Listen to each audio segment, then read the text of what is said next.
Je me suis promené dans les tréfonds et j'y ai trouvé l'âme humaine. Hello, my name is Dr. Harold Koenig, and I am very glad to be with you, even though this is a video, to talk about spirituality and health. I'm thrilled to be able to speak to all of you at the second journey of dialogues about medicine, the spiritual dimension of onboarding addictions. So I've been asked to answer a few questions, and I am going to do that now. Again, my name is Dr. Harold Koenig. I'm from Durham, North Carolina in the United States, and I'm at Duke University Medical Center. I've been in the practice of internal medicine, as well as family medicine, as well as psychiatry for over 35 years. I've been doing research on this subject of religion, spirituality, and health for almost that entire time. And it's been very exciting to be able to actually do the research and to teach it as well. So the questions that I've been asked are the first question is, has science demonstrated any benefit in the practice of spirituality towards health? Yes, the answer is that there is a lot of research, literally thousands of studies now, showing that religious beliefs and practices have a significant impact on health. And it begins with the benefits that religious beliefs have in terms of coping with illness, loss, and stress. That people who are more religious cope better with changes in their lives. Consequently, they are less likely to experience depression, anxiety.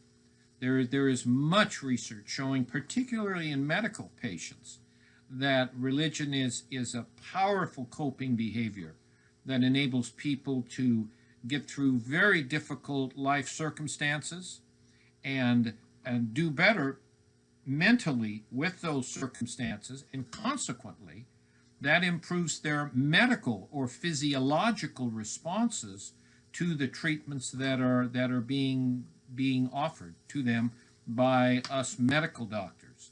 So yes, there is definitely a relationship with health, and in fact, religious people overall live longer than those who are not religious. They live approximately, on average, anywhere between 7 and 14 years longer. And really, that's an average. So there are many devoutly religious people who live into their 80s and 90s in good health, who are positive, optimistic, and who have good social relationships as well. And again, all of the research documents this. I've led the writing of over 50 books, but the most important book, I think, is the Handbook of Religion and Health that is published by Oxford University Press. The handbook was the latest edition with 2012. I'm now preparing the 2021 edition of the handbook. And my co-authors are two distinguished professors. One is a biostatistician, a professor of biostatistics at Harvard, at the Harvard School of Public Health, and my other co-author is a professor of psychiatry at the Harvard Medical School and at the Dana-Farber Cancer Institute. So I have a team that I brought together to look at this research very objectively, scientifically, to see what are the benefits that religion has to health, and how does religion do that? How does it enhance a person's mental health, social health, behavioral health, and physical health? So that was the answer to the first one. Now to the second question, do you think that illness can have a spiritual origin? I think there's no question that medical illness, psychiatric illness, but let's talk about medical illness, has many different causes. The relationships with health are very complex. There are certainly the genetic causes that are responsible for many illnesses that one inherits from one's parents. Then there is the result of lifestyle. Is a person living a healthy lifestyle? Are they smoking, drinking, carousing, these kinds of things? Or are they eating a balanced diet? Or are they controlling their weight? These kinds of things. As well as how is their social relationships? All of that relates to their stress levels, which of course activate the physiological systems, the immune system, the cardiovascular system, the endocrine system, which then determines a person's health. So there's no question that if someone is not religious, not spiritual, if they, don't have any real meaning and purpose to their life. Now, that doesn't mean that people who are not religious don't have meaning and purpose. It just means that those who are religious have more of that. They have more of the meaning and purpose, motivation in life, which again, the overwhelming majority, probably most research demonstrates that. So, in any case, yes, a person can have an illness that is spiritual in origin. Again, if a person doesn't take care of their body, if they drink, smoke, and do these other behaviors that are not good for them, it can result in illness. And of course, if they are depressed or anxious or sad all the time because they are having trouble coping with loss, they cannot make any sense of suffering, then that will contribute to medical illness as well. Again, through the physiological mechanisms of immune functioning, endocrine functioning, and of course the cardiovascular functioning as well. So the third question is, what spiritual practices could be therapeutic to treat addictions? So, addictions are pretty difficult to deal with medically, psychiatrically. Many people never overcome addictions. The addiction, whether it is the drug, the alcohol, the sex, the eating, whatever the addiction, it has the power of overcoming a person's will and virtually overtakes their life. Many people never recover from that. They die from these addictions.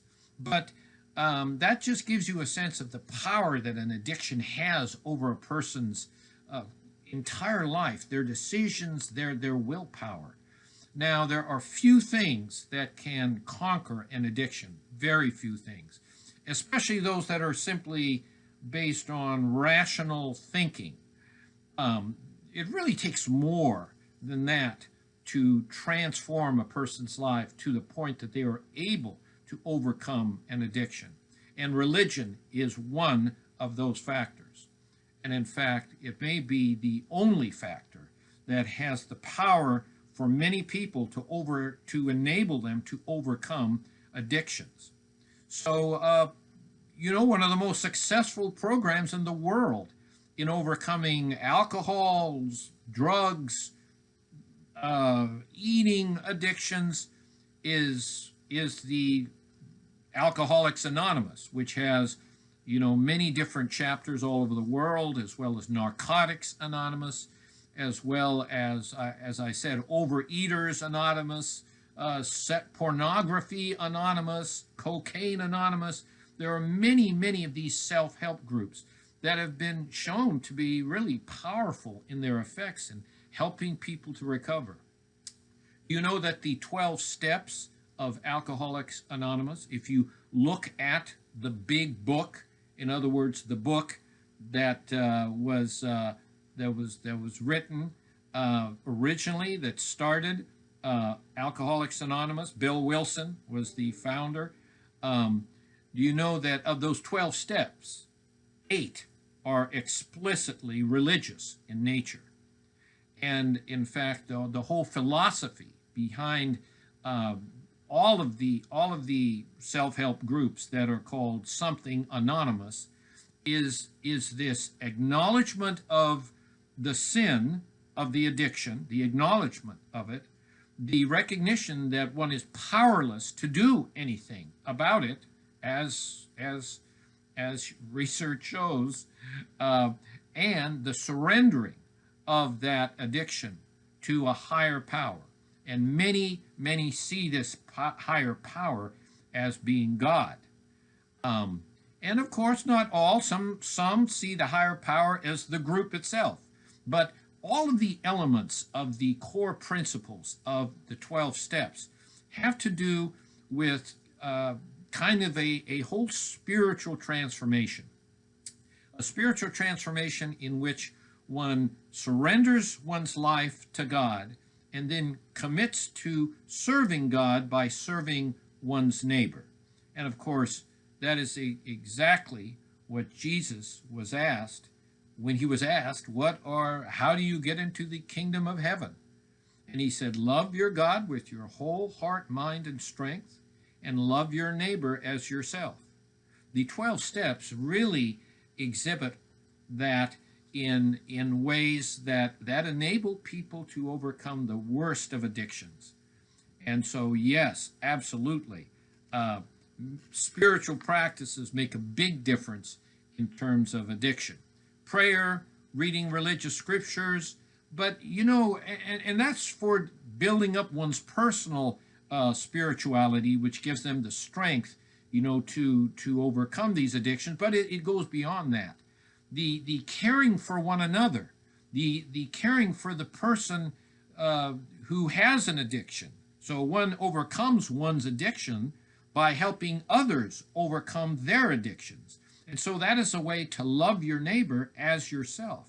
So really, in many respects, the AA community, Alcoholics Anonymous or Narcotics Anonymous or Overeaters Anonymous communities are a perfect example of the real spiritual community that can help people overcome addictions and really transform their lives. And there are, hundreds of thousands of testimonies to that effect. Okay, question number 4. Can you elaborate in the spirituality and psycho-emotional structure of addicts? Well, a person who has an addiction really feels helpless. They feel helpless over this addiction. Many get discouraged. They lose hope. And what is the use? They've tried, they've failed. They've tried so many times, they've failed. So, this whole sense of life being meaningful and purposeful, a lot of times is gone. It's just from one day to the next, or one drink to the next, or one,